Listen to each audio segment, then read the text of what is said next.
전에 고통받던 자들에게는 흑암이 없으리로다.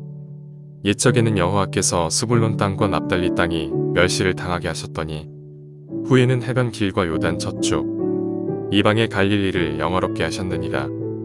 흑암에 행하던 백성이 큰 빛을 보고 사망의 그늘진 땅에 거주하던 자에게 빛이 비치도다.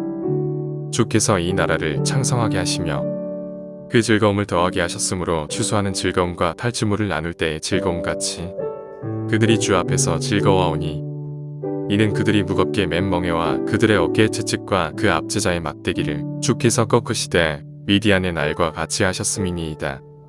어지러이 싸우는 군인들의 심과 피 묻은 겉옷이 불에 섭같이 살라지리니 이는 한 아기가 우리에게 낳고 한 아들을 우리에게 주신 바 되었는데 그의 어깨에는 정사를 메었고 그의 이름은 기묘자라 모사라 전능하신 하나님이라 영존하시는 아버지라 평강의 왕이라 할 것임이라.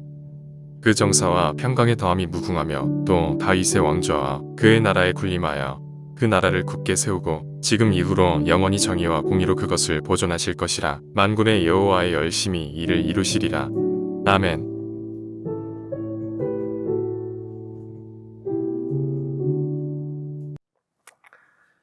할렐루야. 사랑하는 우리 중동교회 성도 여러분, 평안하신지요?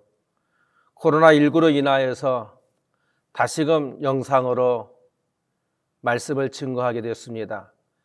이 말씀 속에서 피차 은혜 받는 귀중한 시간이 되었으면 합니다. 어느덧 2020년도 마무리 단계에 들어섰습니다. 교회력에 의하면 지금은 예수님의 탄생을 기념하는 성탄 주일입니다.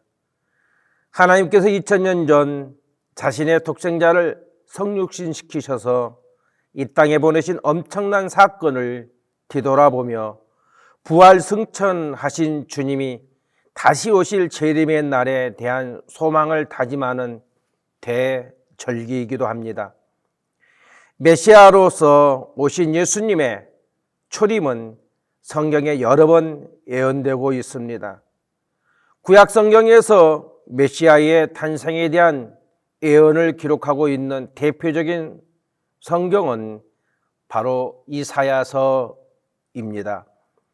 이사야서는 구약 성경의 복음서라 할 수 있는 귀중한 책입니다. 이사야서를 기록한 이사야 선지자는 예수님이 오시기 700년 전쯤에 활동했던 선지자로서 당시의 국제 정세에 밝았던 사람입니다. 하나님께서는 이사야의 신령한 눈을 열어 인류의 구세주 메시아를 보내주실 것을 보게 하셨습니다. 오늘 본문 이사야서 9장 6절에는 아기로 오실 기름 부음 받은 종 곧 메시아의 이름들이 소개되어 있는데 우리는 이를 통하여 메시아에 대한 여러 가지 정보들을 얻게 됩니다. 6절에 보게 되면은 이런 말씀이 있습니다. 이는 한 아기가 우리에게 낳고 한 아들을 우리에게 주신 바 되었는데 그 어깨에는 정사를 메었고 그 이름은 기묘자라 모사라 전능하신 하나님이라 영존하신 아버지라 평강의 왕이라 할 것임이라. 성탄주를 맞아 오늘은 메시아가 어떤 분이신지 그리고 그분이 하신 일이 어떤 일인지 오늘 본문을 통하여 살펴보며 은혜를 나누고자 합니다. 첫째로 메시아는 완전한 인간이면서 완전한 하나님이십니다. 6절에 이는 한 아기가 우리에게 낳고 한 아들을 우리에게 주신 바 되었는데 그 어깨에는 정사를 메었고. 메시아의 탄생을 예언하는 여러 구조들 중에서 특히 이사야서 7장 14절과 연관되는 말씀입니다. 그러므로 주께서 친히 징조로 너희에게 주실 것이라. 보라, 처녀가 잉태하여 아들을 낳을 것이요 그 이름을 임마누엘이라 하리라. 그런데 6절에서는 메시아에 대하여서 한 아기, 한 아들이라는 표현을 사용하고 있습니다. 여기서 아기라는 표현은 오실 메시아가 완전한 인간으로 임하신다는 사실을 말해주고 있습니다. 낫다라는 말은 주님의 탄생을 말합니다. 이 메시아는 약속과 같이 완전한 인성을 가지고 다윗의 자손으로 오시는 온전한 사람입니다. 그리고 아들이라는 표현은 일반적인 사람의 아들을 의미하지 않고 완전한 신성을 가진 하나님의 아들을 의미하기도 합니다. 사랑하는 성도 여러분, 오실 메시아는 완전한 인간인 동시에 완전한 하나님이십니다. 그분은 인성과 신성을 동시에 가지고 계십니다. 그분은 온 인류 가운데 오직 유일하신 분이십니다. 왜 메시아가 인성과 신성을 동시에 갖춰야 합니까? 오실 메시아가 하나님이시면서 동시에 인간이 되어야 하는 이유가 무엇입니까? 하나님의 구속 사역에 있어서 죄인을 대표하기 위하여서는 반드시 인류의 인성을 지닌 한 사람이어야 하기 때문에 그렇습니다.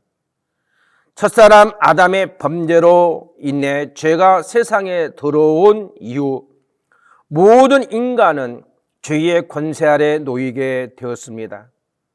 그런데 이런 인류를 죄로부터 구원해 내려면은 인류가 받아야 할 죄의 형벌을 대신 담당할 자가 필요하고 그는 반드시 완전한 인간이어야 한다는 것입니다. 한마디로 말하면 죄가 없는 온전한 인간이 필요로 했다라는 것입니다. 그러면서 동시에 그는 죄가 전혀 없는 자여야 했던 것입니다. 왜냐, 스스로 죄를 안고 있는 자가 다른 죄인의 벌을 담당할 수가 없기 때문에 그리한 것입니다.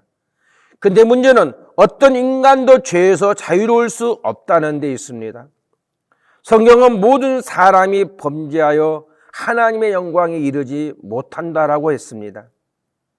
그러므로 인간의 죄를 대신 담당하기 위해서는 거룩하신 분, 죄에서 떠나 계신 분이 필요로 합니다.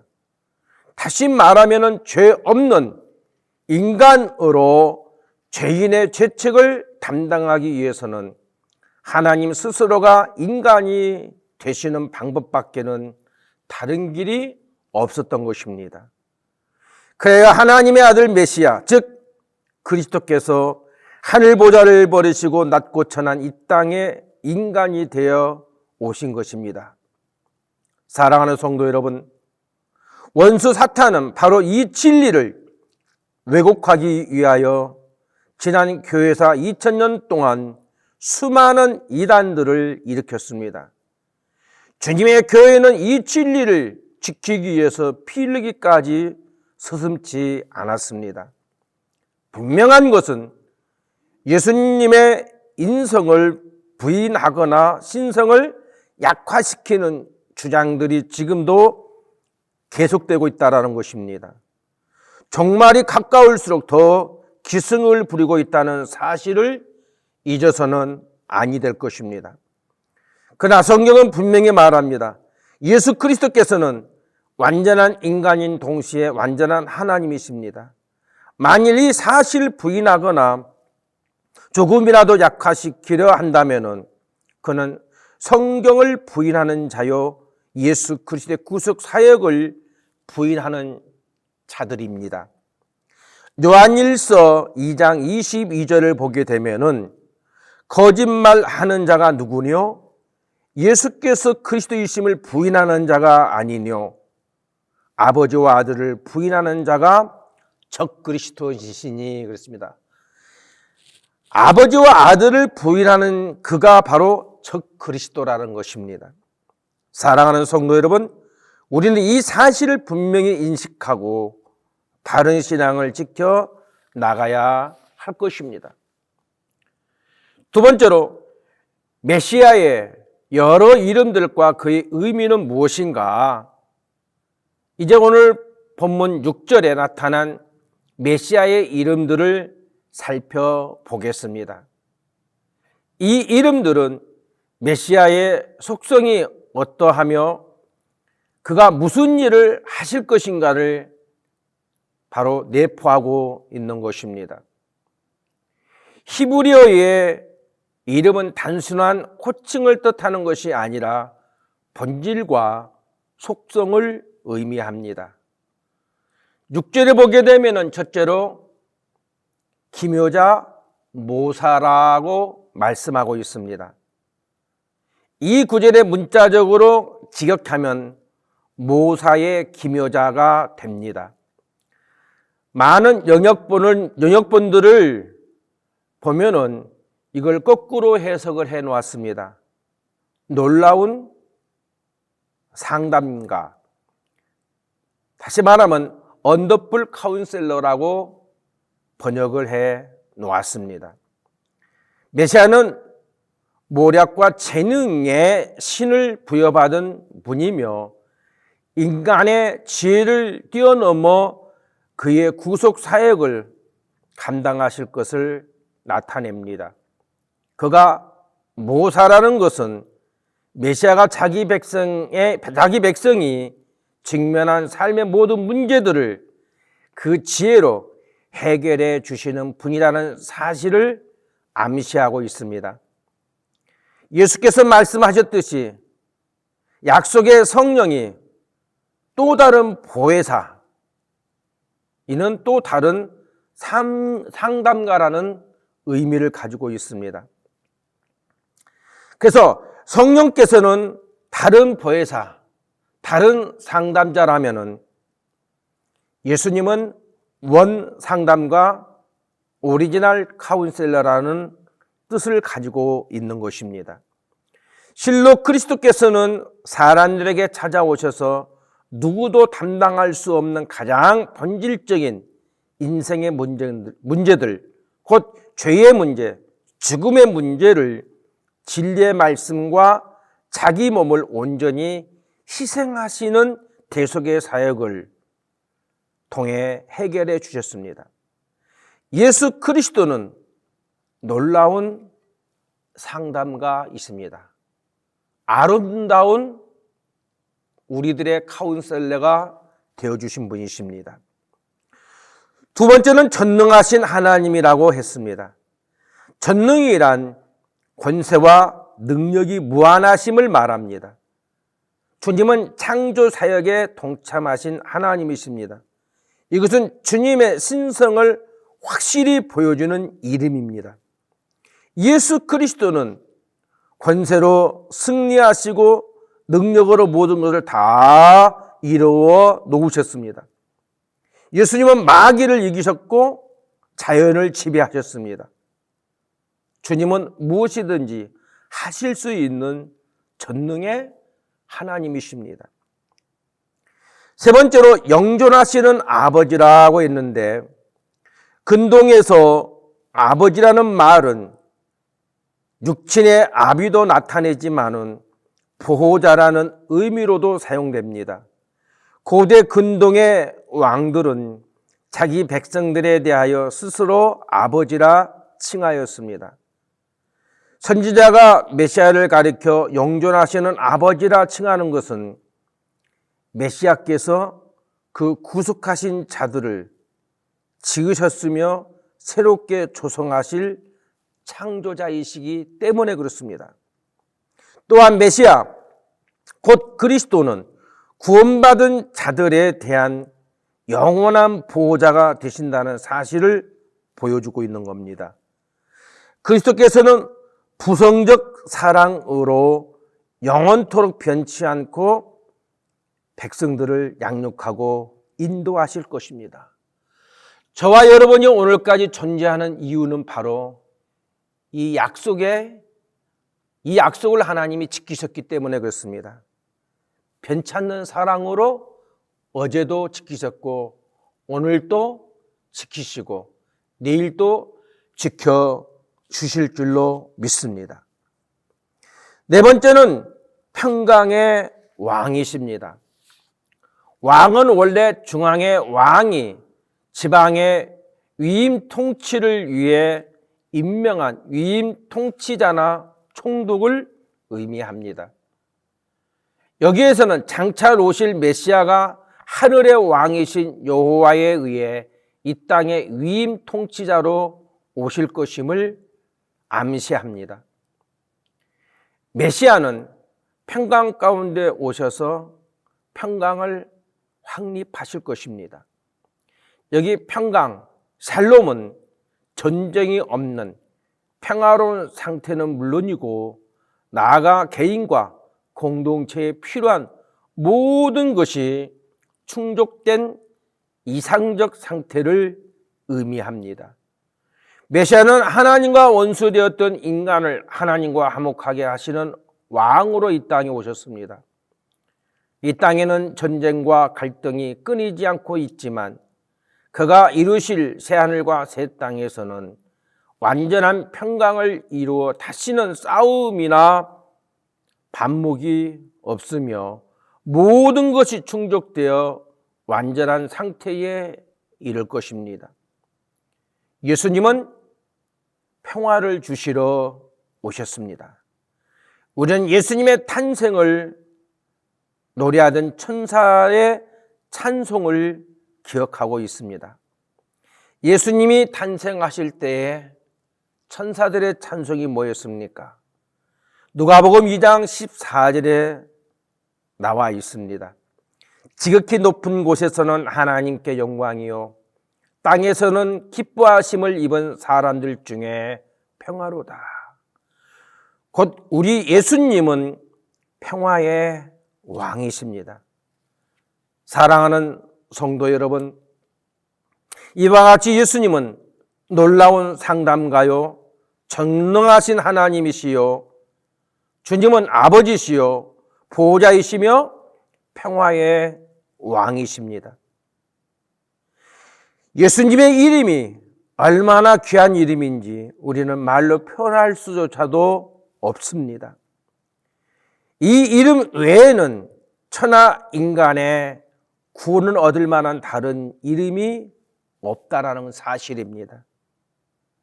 찬송가 80장 1절의 가사의 내용을 보면은 우리의 심장을 뛰게 하는 가사의 내용이 있습니다. 천지에 있는 이름 중 귀하고 높은 이름, 주 나시기 전에 지으신 구주의 이름 예수, 주 앞에 내가 엎드려 그 이름 찬송함은 내 귀에 들린 말씀 중 귀하신 이름 예수. 저는 이 가사를 이렇게 말씀을 드리고 싶습니다. 이 땅에서 우리 인간들이 가장 귀하게 불러야 될 이름 예수, 가장 존귀하게 여겨야 될 분은 우리 예수님. 어쩌면은 내 일평생 이 예수님을 그리워하면서 사모하면서 살아가야 될 우리 그리스도인들이심을 다시 한번 깨닫는 2020년도 성탄절이 되시기를 주님의 이름으로 축복합니다. 세 번째로 메시아로 오신 예수님은 어떤 사역을 하셨는가? 7절을 보면은 메시아가 오셔서 하신 일들을 열거해 놓았습니다. 이사야 선지자는 장차 오실 메시아가 궁극적으로 다윗의 언약을 성취하실 것을 사무엘하 7장 13절에서 예언하고 있습니다. 다윗 언약이란 다윗의 후손으로 태어난 자가 하나님의 이름을 위하여 집을 건축할 것이며 하나님께서는 그 나라의 위를 영원히 견고하게 하신다라는 것입니다. 그러나 이스라엘과 유다 역사상 다윗 언약을 완벽하게 성취한 왕은 단 한 사람도 없었습니다. 바벨론 포로 이후 왕의 계열이 끊기고 말았으며 예수님 당시의 유대 왕 헤롯은 다윗의 가문이 아닌 에돔 사람이었던 것입니다. 그렇다고 해서 사무엘하 7장 13절에서 다윗에게 주어졌던 언약이 좌절된 것은 절대로 아닙니다. 그 언약의 핵심은 그것의 영적 후면에 있으며 그 언약의 성취자는 영적 통치자로 오실 분 다윗이 내 주라고 고백하던 그의 후손이 되실 것이기 때문에 그렇습니다. 예수 그리스도는 다윗의 혈통으로 오신 다윗의 후손이시며 동시에 그의 주가 되시는 분이십니다. 예수님은 이 땅에 오셔서 자신의 생명을 희생함으로 하나님의 나라를 시작하셨고 믿고 따르는 자들을 모아 교회를 이루게 하셨습니다.